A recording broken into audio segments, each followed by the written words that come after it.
Hi, I'm Mark Baber and I'm the Technical Marketing Manager here in the UK and Ireland for Sony's photo channel. Well, we've managed to get hold of the A7S Mark III a couple of weeks ago. It was an early prototype, so we had limited time with it, but we've learnt more about the menu system, the ergonomics, and about the concept of the camera as well. So let's have a look at the camera in more detail and let's see how the A7S Mark III can perform.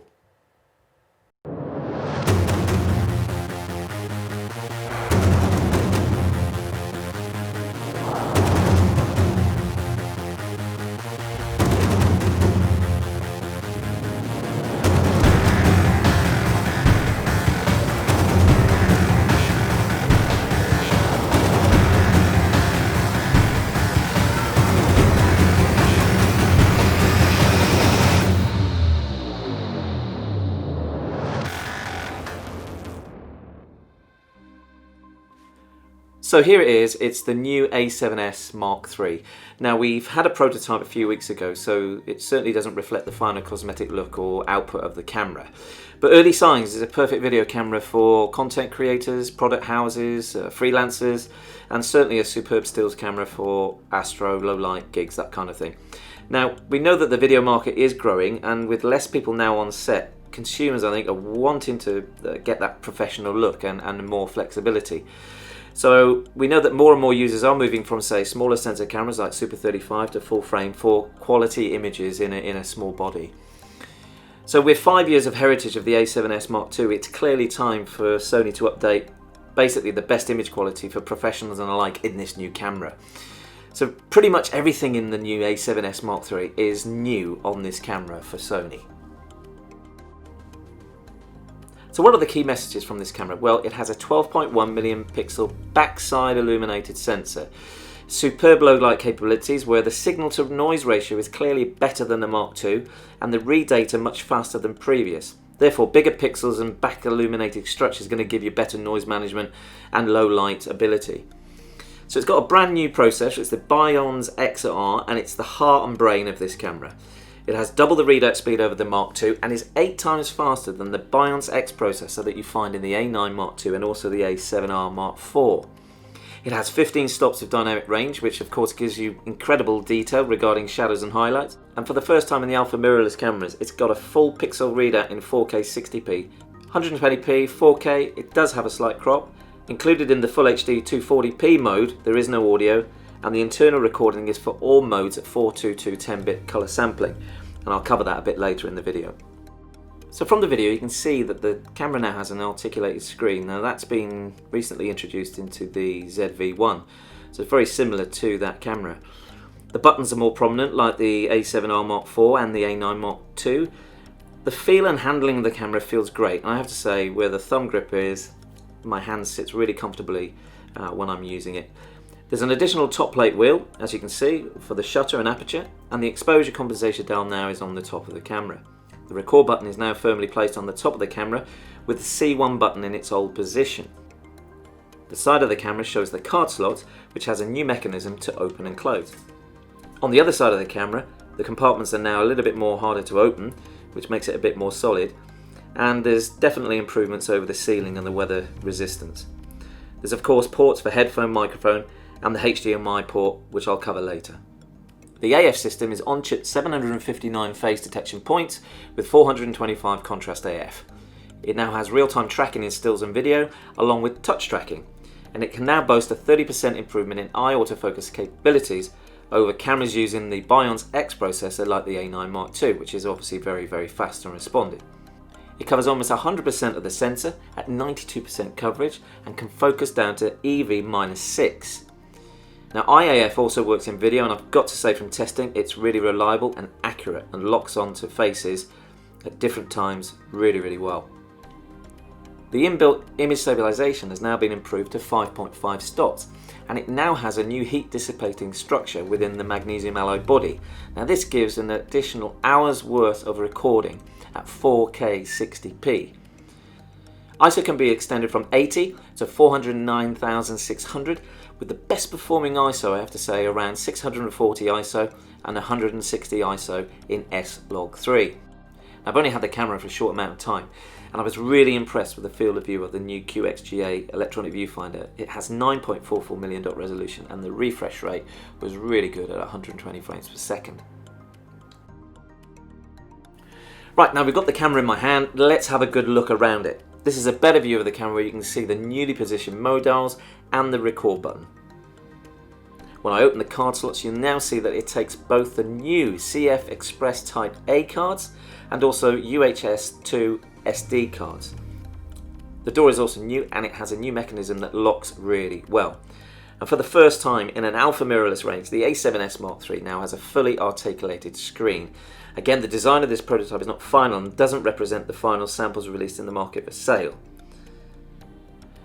Moving to the left side of the camera now, it has a full HDMI port, as well as the mic and headphone jack, micro USB and USB-C charging, which charges roughly 3 to 4 times faster than the A7S Mark II.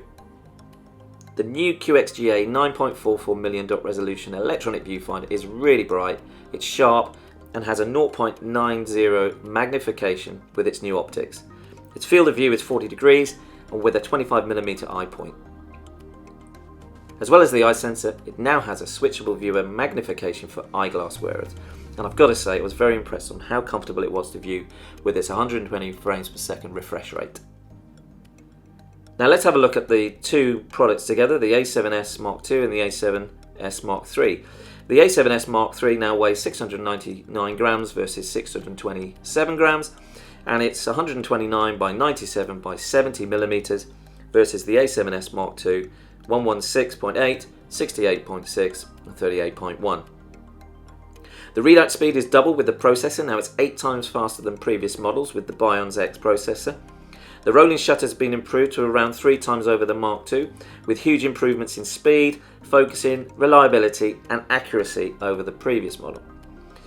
But this of course has been a very significant improvement in the IAF technology, so the addition of animal IAF is found on the A7S Mark III, whereas it's not on the A7S Mark II.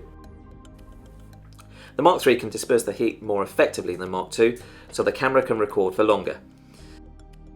And when using the CF Express Type A cards, the new A7S Mark III can shoot 10 frames per second in continuous mode, double what the Mark II could do, with now a huge 1000 RAW shots uncompressed on the CF Express card. The file size management and computing power and processing time requirement of this camera is very efficient. As you can see from the following comparison, the A7S Mark III is bigger than the Mark II. The grip is larger to hold, the Z battery, which is double the capacity of the W battery, of course is going to give you more shots. It's taller, although not that much, with the EVF slightly longer due to the new optics used. You can see the new dials along the top that have been relocated, and also the record button now in a key position.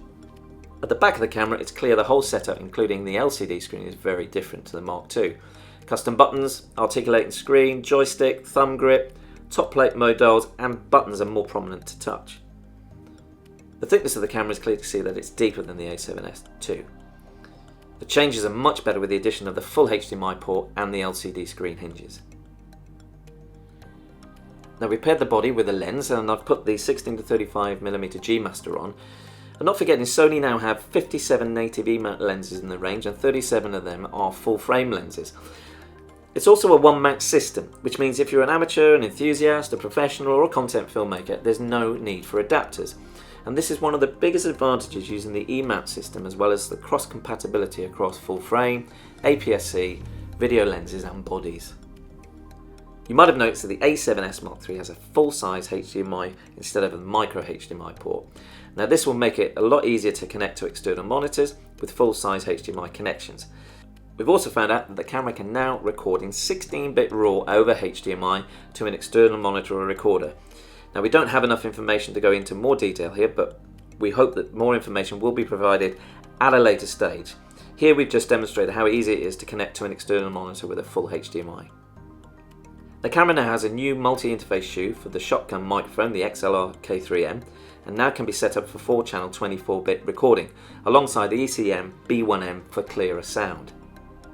As well as the improvements in inbuilt image stabilization, there's now the ability to use the electronic stabilization in active mode. For movies, this does crop slightly in camera, and it is very similar to the technology found on the ZV-1. Along with the new digital audio interface and the CF Express Type A cards, the camera can now transfer data faster than using the FDP at 5 GHz Wi-Fi connection. The new creative modes now sees an additional 4 new presets added to the camera, bringing the total to 10. These include film light tone, instant camera tone, vivid tone, soft and high key. So there's 8 parameter image controls with saturation, contrast, shadow, highlight, fade, sharpness range and clarity. The new HEIF photo, which is high efficiency file format, is a compressed image file with extended color reproduction space. It gives you 10-bit color versus JPEG 8-bit color. So it gives you more editing flexibility and a smaller capacity of storage, but you retain the JPEG advantage. In the next section, we'll look at the new menu structure and the way that you can now navigate the menus with a touchscreen. So here we have a static background for the camera to focus on. Now bearing in mind we've been recording this video whilst on lockdown, so all the recording has taken place at home. This is the back of the camera switched on, and as you can see the camera is in airplane mode as the Wi-Fi on the camera has been switched off. It's not final, that's the reason why. The same display that can be found on previous cameras is the same as what you find on the A7S Mark III. The screen on this camera is 1.44 million dot resolution. Well, as you can see, the new menu system has been completely changed. The tabs are now down to the side of the camera and not along the top. Now as I go through the tabs you can see some familiar menu sections, but I've got to say that it's been made easier to navigate than previous menus. In stills you still have different selections to say to video, and when you switch to video mode using the dial on the top of the camera, then you get specific video functions. If you've noticed, the menu selections are also color coded to help with selection. And for the first time on the mirrorless alpha range, we've got a touchscreen menu. I'm going to go through the menus randomly, and I have to say it's very, very responsive. I feel this is a great introduction to the camera and will help navigate the menus easier. And with the new multi-interface audio, this demonstration shows the different audio monitoring selections you have based on what input the microphone is. Now let's get straight into video modes. What high-res content can this low-light run-and-gun camera create? Well, it can now shoot 4K in all frame rates, 30p, 60p and 120p. There's no pixel binning in all recording modes, and all modes can record in 422 10-bit color sampling. The recording times are as follows. Sony recommends the timescales. It's 30 minutes for 4K 120p, 60 minutes for 4K 60p, and no limit on 30p. 4K 120p is cropped 1.1 times. Full HD 240p is found via the S&Q mode. There is no crop in 4K 60p. 4K 120p is available at 280 megabits per second in long GOP and all interest, supporting low compression movie file recording, and records at 422 10-bit H.264. This is with full AF capabilities. 4K 60p is available at a manageable file size of 600 megabits per second with full pixel readout in all intra and long GOP. 4K 30p is similar, but with the megabits per second to be confirmed. Autofocus can be used in all video modes. The camera can also record 16-bit RAW via HDMI with more information to follow. It has an incredible 15 stops of dynamic range in S-Log3 and 14 stops in stills. The new codecs that are available are in H.265, which is XH-AVCHS, and also has 10-bit HLG or HDR. Let's now have a look at the in-camera profiles. Now there have been some changes with the new colour signs being applied to the S-Log3 profile. This matches the FX9 colour gamut. It also looks a lot cleaner at 6400 and beyond versus the Mark II. The Mark III can shoot 600 images with the use of the LCD monitor. You can also charge and power the camera via USB-C, which is around 3 to 4 times faster than the Mark II. The CF Express cards are Type A with information released at the same time of launch of the camera. So before I had to give the camera back, we tried to shoot some low-light footage in the garden, and here you can see the camera film in the fire pit. First up, let's look at the focus peaking in the menu. Finally, let's now have a look at the ISO performance of the camera. As it's a prototype, unfortunately I can't share any footage from the internal side of the camera, as this was not available at the time of recording.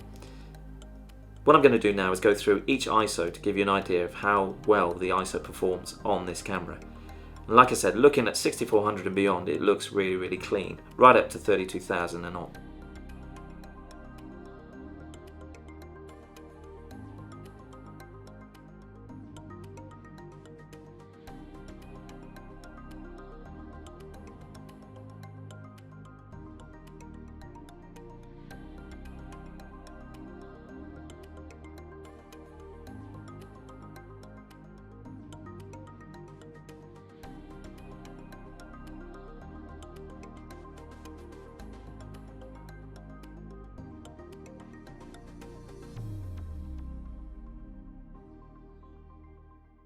So that's it, that's the A7S Mark III. I'd highly recommend it as a first-class video camera for filmmaking, vlogging, and also for low-light photography. You can buy it from Castle Cameras. Please visit their website for more information on purchasing. Their details are on the screen.